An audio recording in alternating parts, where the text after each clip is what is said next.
Hi ladies, it's me Johnnie. I am coming to do a update video. I have been MIA for a while now when it comes to TTCing because, as you guys know, or for my new viewers, I am on a 3-cycle TTC break. I am currently on my 2nd cycle of that 3-cycle break. So I wanted to come on and give you guys a update.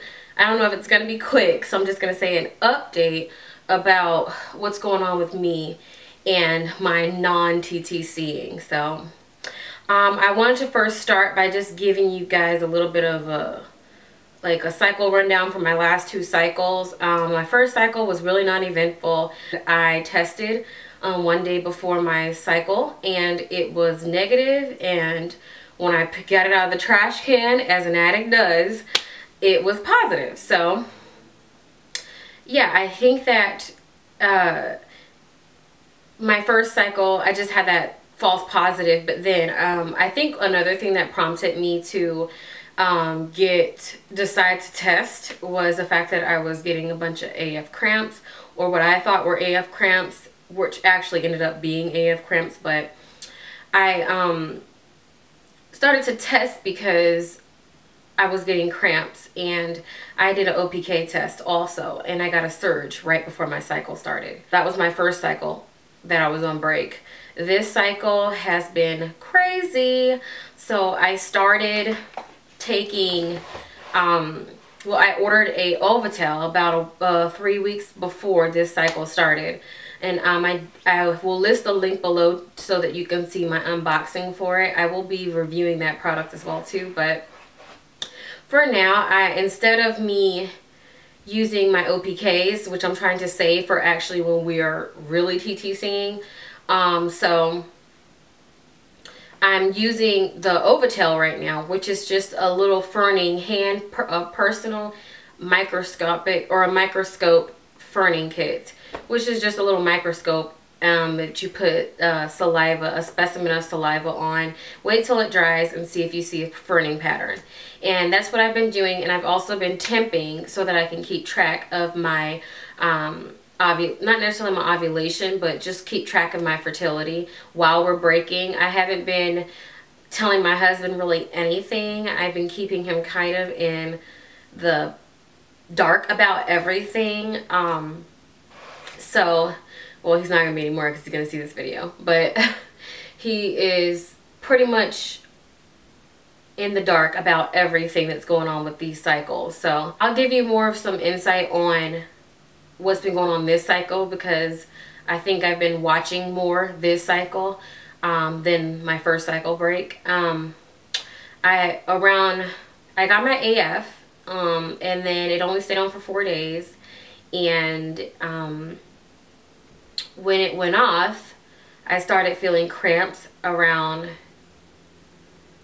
cycle, like, I don't know, because I deleted my app, so I don't know what real cycle day it was, but from my guesstimation right now, I would say I started feeling ovulation cramps around cycle day 11, cycle day 12, and cycle day 13.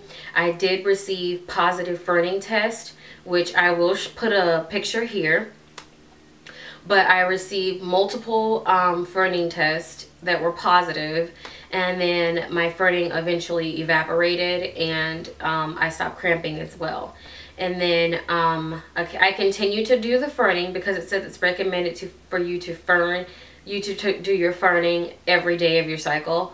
So I did the ferning. It did evaporate or disappear into little bubbles, which I'll show a picture here what a negative ferning test looks like. And I got negative ferning tests around cycle day 15 or so, and then I started to get cramps again around cycle day 23, cycle day 21 to 23. And I was doing my testing, and my testing came back for the ferning positive again, and it evaporated again around cycle day 23.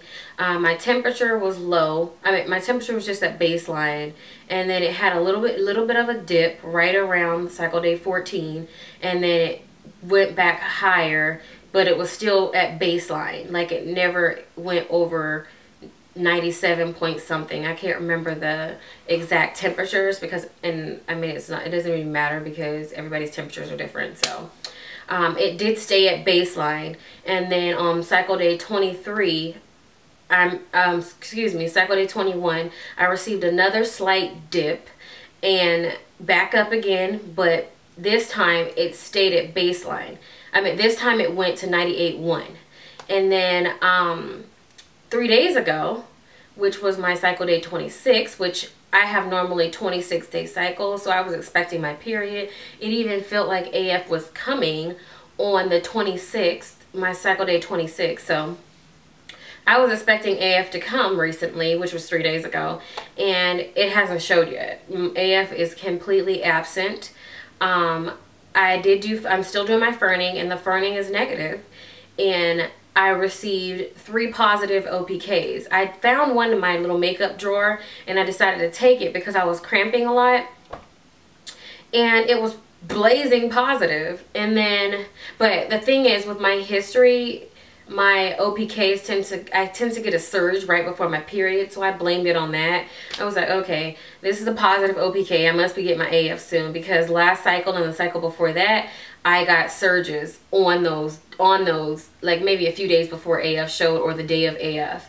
So I kind of just writ it off. And then yesterday I got another positive, and my temperature dropped a little bit. It only dropped 0.1, so it was at 98.1, and then this morning it went to 98.0. And today my OPK that I took, I'm taking cheapies, by the way, and I'll put pictures of them somewhere in here as I'm talking, but it went down to 98.0 this morning, and I got a negative OPK this morning. So what I'm thinking is that I probably ovulated late, very late, cycle day maybe 26, 27. And I'm a little bit concerned about that because from what I've been reading is that viability of a late term ovulation is low. So I'm kind of concerned about that. If we do end up getting pregnant, or, you know. Another thing is that today, last night in the middle of the night, I was cramping a lot, and I'm kind of wondering, like, what, maybe I ovulated last night and we didn't baby dance because I didn't want to bother Richard. Like, I don't want to bother him because we are not trying right now. So even though I was cramping, I'm not bothering him about baby dancing. Like, I'll try, I'll advance him. If he's too tired, I don't bother him because he works 16 hours a day almost. And so I'm just like, you know what, if it happens, it happens. But right now, that's what's going on. I know that's kind of like, okay, I got a comment saying, so are you trying or you're not trying? Why are you taking OPKs? And my response to that is that I'm not trying. Only reason why I decided to take that OPK is because these OPKs is because I'm late. So that's the reason why I'm taking the OPKs. I'm just trying to figure out what is going on with my body. Maybe I'm ovulating late. These 3 cycle breaks is more focusing towards me emotionally healing from the loss, because I've been crying a lot, and also focus towards me learning my body versus trying to conceive and don't know what the heck's going on with my body. It's more focusing on, okay, I need to learn when do I ovulate. I'm trying to figure out when I ovulate. So my plan of attack was to take a 3-cycle break and monitor my fertility the natural way. I'm trying my best not to take anything. The only thing that I'm taking continuously is Geritol and folic acid. I'm not taking anything else. I don't plan on taking anything else. I plan on the way that I got my daughter and my son is the same way I'm going to do it this way around, which is natural. I'm not using any fertility medications or nothing. If it's not natural, I'm not using it. I'm not planning. I don't want to take no more than 2 pills a day now. At one point in my TTC journey, I was taking like 4 or 5 pills a day, and I'm over it. Like, I don't want to do any of that. what else is going on in this cycle? So yeah, I'm 3 days late. I'm 3 days late, and I've gotten 2 BFNs. I took one on, well, I took two, no, I took one on the first day I was late. So 1 day late. Then yesterday I took 2. I took a little cheapie. Well, both of them were cheap. I took one of the internet cheapies and then one Dollar Tree test, and both of them were negative, but the OPKs were blazing positive. So I just think I'm ovulating late, and hopefully Richard is not tired tonight, because we did it the first day that I was late, so 2 days ago. We skipped last night, and then I'm going to come on to him tonight. Hopefully we can baby dance tonight. I don't, like I said, I don't want to pressure him. I want to keep him comfortable and allow this thing to happen naturally without being forced. Because sometimes forcing doesn't work well. So sometimes you have to just accept it, and maybe God will just bless you with a baby, is what I'm hoping for. Now, I can say that, okay, everybody knows the TTC game and taking the breaks and stuff, and for me it's so hard because I am really like obsessing, even though I'm not obsessing as bad as I was before. I'm not watching a whole bunch of pregnancy test videos like I normally do, and I'm not looking at a bunch of positive OPK tests on YouTube either, but I have been like binging on watching people's pregnancy updates. So I'm a little bit still obsessing. Yeah, no new things are going on with me. I'm still breaking. I'm still doing, oh yeah, I forgot to tell you ladies. So I've been working, and that's been stopping me from testing, and I'm so happy about it. Before, I felt like I was detoxing, like I was trying to come off of peeing on a stick, you know. So I'm like, thank God I got the job. I'll also link my get ready with me video down below too, because my first interview back at work since the loss, which has been a year, almost no, I stopped working 2 months before Amia passed away because they put me on bed rest, but it's been a year since I worked as a nurse, and I'm so happy because this job is so awesome. So that's been stopping me from testing. I feel like it's been distracting me on this cycle, so that's really good. Life update, like what's been going on within us and our little circle is Richard's been working a lot still. I've now started working a lot. I applied for a part-time position, and I was hired per diem, and now I am working over 40 hours a week. Yeah, so I'm pretty much working a full-time job. I've been applying for more nursing schools. Miguel's been okay. He's just been going to school, being a kid.